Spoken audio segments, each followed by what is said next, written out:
تو رب تعالیٰ کے محبوب نے رب کے کہنے پہ ایک ہی چیز مانگی تھی، اپنی اہل بیت اطہار کی محبت. اور یہ امت ایسی امت ہے کہ اس نے نبی کے پورے گھرانے کو اس ماہ مقدس میں کرب و بلا میں ذبح کر دیا، پورے گھرانے کو ٹکڑے کر دیا. ایسے ستم ڈھائے گئے کہ انسانی تاریخ میں ایسے ستم کہیں نہیں ملتے، انسانی تاریخ کے اندر ایسے ستم کہیں نہیں ملتے جتنے نبی کے معصوم بچوں پہ ستم کیے گئے. نبی کے پورے گھرانوں کو ٹکڑے کیا گیا. حضرت امام زین العابدین علیہ السلام فرماتے ہیں ذبح کالکبش، میرے بابا کو اور میرے نبی کے خاندان کو ایسے ذبح کیا گیا. روتے تھے اور فرماتے تھے جیسے کوئی مینڈھے کو ذبح کرتا ہے. اور ساتھ ہی پھر وضاحت فرماتے لوگوں یہ نہ سمجھنا میرے نبی کی شریعت یہ ہے کہ مینڈھے کو ذبح کرنے لگو تو پہلے اسے پانی پلا لیا کرو. یہ نہ سمجھنا کہ نبی کے گھرانے کو انہوں نے پانی پلایا تھا اس لیے میں تشبیہ دے رہا ہوں. فرمایا نہیں. فرماتے یہ بھی نہ سمجھنا کہ میرے نانا کی شریعت ہے کہ جب کسی جانور کو مینڈھے کو قربانی کرنے لگو ذبح کرنے لگو تو پہلے اسے چارہ کھلا لیا کرو. یہ نہ سمجھنا کہ ہم اہل بیت کو کچھ کھلایا گیا تھا. تو لوگ پوچھتے حضور پھر کیوں تشبیہ دے رہے ہیں؟ فرماتے تشبیہ کی وجہ شبہ ایک ہے، وہ وجہ شبہ یہ ہے کہ جس طرح کوئی جانور ذبح کر رہا ہوتا ہے، کوئی 4 کھڑے ہوں 10 کھڑے ہوں 100 کھڑے ہوں، کوئی بھی ایک روکنے والا نہیں ہوتا. جانور جب تڑپ رہا ہوتا ہے سارے کے سارے جو جانور کے قریب کھڑے ہوتے ہیں وہ کھلاتے بھی ہیں پلاتے بھی ہیں، لیکن سارے راضی ہوتے ہیں کہ اس جانور کو ذبح کر دیا جائے. فرماتے ہیں میں اس لیے تشبیہ دے رہا ہوں کہ وہاں 82,000 کھڑے تھے، کلمہ پڑھنے والے تھے، لیکن کوئی ایک بھی نہیں کہنے والا تھا ارے یہ حسین تو وہ ہے جو محمد مصطفیٰ کے کندھوں پہ سواری کرنے والا تھا. یہ حسین تو وہ ہے جس کی محبت نبی نے ہمیں سکھائی تھی. یہ حسین تو وہ ہے جن کے لیے آقا اپنا منبر چھوڑ دیتے تھے. یہ حسین تو وہ ہے جن کو آقا اپنی گود میں بٹھاتے تھے. یہ حسین تو وہ ہے جن کے لیے آقا سواری بن جاتے تھے. یہ حسین تو وہ ہے جن کے لیے آقا اپنے سجدوں کو طول دے دیتے تھے. یہ حسین تو وہ ہے جن کے لیے جنت سے لباس آتے تھے. یہ حسین تو وہ ہے جن کو کھلانے کے لیے جبرائیل آتے تھے.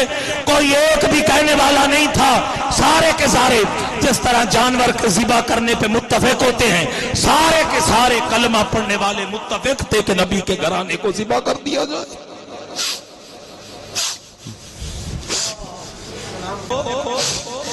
ذبح کر دیا جائے.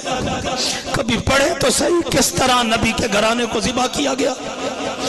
نبی اکرم صلی اللہ علیہ وآلہ وسلم کے حسین نے کس طرح ایک ایک لاشا اٹھایا. خدا نہ کرے آپ نے کبھی جوان کا لاشا اٹھایا ہو اپنے گھر میں. خدا نہ کرے کہ کسی کو جوان کا لاشا اٹھانا پڑے. اگر کسی کا ایک جوان فوت ہو جائے، بیٹا فوت ہو جائے، بھائی فوت ہو جائے، دوست عزیز فوت ہو جائے، کوئی بچہ ہی فوت ہو جائے چند ماہ چند سال کا، تو کتنے آتے ہیں. ہم جنازے پہ سینکڑوں ہزاروں آتے ہیں.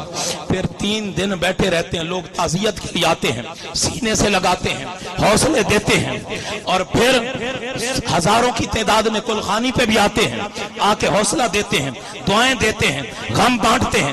لیکن اس باپ سے پوچھیں جب دن بھر وہ بیٹھا رہتا ہے، وہ حوصلے لیتا ہے، دعائیں لیتا ہے، لیکن جب رات کو وہ بستر پہ جاتا ہے، جس نے جوان لاشا کندھوں پہ اٹھایا ہو، اس باپ کی رات کیسے گزرتی ہے، اس ماں کی رات کیسے گزرتی ہے، اس بھائی کی رات کیسے گزرتی ہے. ارے یہاں تو ایک جوان کی میں بات کر رہا ہوں. کفن دینے والے الگ ہوتے ہیں، حوصلہ دینے والے الگ ہوتے ہیں، قبر کھودنے والے الگ ہوتے ہیں، جنازہ پڑھانے والے سینکڑوں ہزاروں ہوتے ہیں. 4 پائی کو اٹھانے کے لیے قبرستان کا راستہ ختم ہو جاتا ہے لیکن کندھے ختم نہیں ہوتے. لیکن اس ماہ مقدس میں نبی کا ایک حسین ہے. کبھی علی اکبر کا لاشا اٹھا کے لاتا ہے، کبھی جوان قاسم کے ٹکڑے اٹھا کے لاتا ہے، کبھی معصوم علی اصغر کا لاشا لاتا ہے، کبھی وہاب کا لاشا لاتا ہے، کبھی عبداللہ کا لاشا لاتا ہے، کبھی اونا محمد کا لاشا لاتا ہے.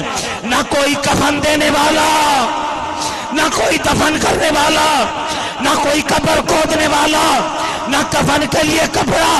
71 لاشیں اٹھانے والے حسین تیری عظمتوں پہ قربان، آج رات جب بستر پہ سونا تو غور کرنا، تمہارا دل کبھی نہیں چاہے گا کہ ہم اس محرم میں شادی کریں، تمہارا دل تڑپ جائے گا یہ سوچ کے کہ حسین تیری عظمتوں کو سلام، تو نے کس طرح پیاسے 71 لاشیں اٹھائے ہوں گے، سارا لاگ دھاڑا لاگ تو نے کس طرح اٹھائے ہوں گے، کس طرح تو نے اٹھائے ہوں گے۔ قربان جائیں جوان علی اکبر کا لاشا جو ہم شکل محمد مصطفیٰ ہے، حضور کے صحابہ اہل بیت اطہار، جب حضور کے لیے دل اداس ہوتا تھا نا، حضرت علی اکبر علیہ السلام کا چہرہ دیکھ لیتے تھے، والضحیٰ کے مکھڑے کا عکس۔ لیکن کبھی پڑھیں کہ جب حضرت علی اکبر علیہ السلام لڑ رہے تھے یزیدیوں کے ساتھ، آقا حسین کے شہزادے برچھی جب ماری گئی آپ کے سینے کے اندر اور سینکڑوں تیر بیک وقت آپ کے جسم میں پیوست کیے، تو علی اکبر علیہ السلام کی کیفیت یہ تھی کہ جب امام حسین علیہ السلام نے برچھی کھینچی نا تو علی اکبر علیہ السلام کا کلیجہ باہر آ گیا، کلیجہ باہر آ گیا۔ اور جب نیزے پہ علی اکبر علیہ السلام کا قربان جائیں اہل بیت اطہار کے سر لے کے جا رہے تھے یزیدی، نیزے پہ جب علی اکبر علیہ السلام تھے نا تو وہ قافلہ کوفہ کی طرف جا رہا تھا، کوفہ سے پھر دمشق کی طرف جانا تھا، تو ایک عورت راستے میں کھڑی تھی، اس نے جب علی اکبر کا چہرہ دیکھا نا نیزے کے اوپر نیزے کے اوپر ہم شکل محمد مصطفیٰ حضور کے ہم شکل، جب اس نے چہرہ دیکھا نا، جب کوئی چہرہ دیکھ رہا ہو نا جوان خوبصورت بیٹے کا تو ماں فوراً کہتی ہے بھئی نظر نہ لگا دینا میرے بچے کو، اس کی کوشش ہوتی ہے میں توجہ ہٹاؤں میرے بچے کو نظر نہ لگا دے۔ تو جب وہ عورت دیکھ رہی تھی حضرت علی اکبر علیہ السلام کے چہرے کو اور ورطہ حیرت میں تھی کہ کوئی جوان اتنا حسین دیکھ رہی تھی، اور قربان جائیں حضرت ام رباب آپ کی والدہ ماجدہ، آپ نے دیکھا کہ وہ میرے بیٹے کے چہرے کو بار بار دیکھ رہی ہے تو فوراً فرمایا اے بی بی کیوں بار بار اس جوان کو دیکھ رہی ہو؟ تو اس نے کہا مائی میں دیکھ رہی ہوں اور دل میں ایک دعا کر رہی ہوں کہ یا اللہ یہ جو جوان ہے اس کے لاشے کو، اس کے سر کو اس کی ماں تک پہنچنے سے پہلے اس کی ماں کو اٹھا لینا۔ جوان کی ماں کس طرح دیکھے گی یہ جوان کا لاشا، اس سر کو جوان ماں کہاں سے وہ حوصلہ لائے گی، کہاں سے وہ حوصلہ لائے گی جوان ماں جب اس جوان کے چہرے کو دیکھے گی تو آپ نے فرمایا بی بی نہ گھبرا، جوان کی ماں تیرے سامنے ہے، یہ کوئی عام ماں نہیں ہے، یہ محمد مصطفیٰ کے گھرانے کی ماں ہے۔ اللہ اکبر۔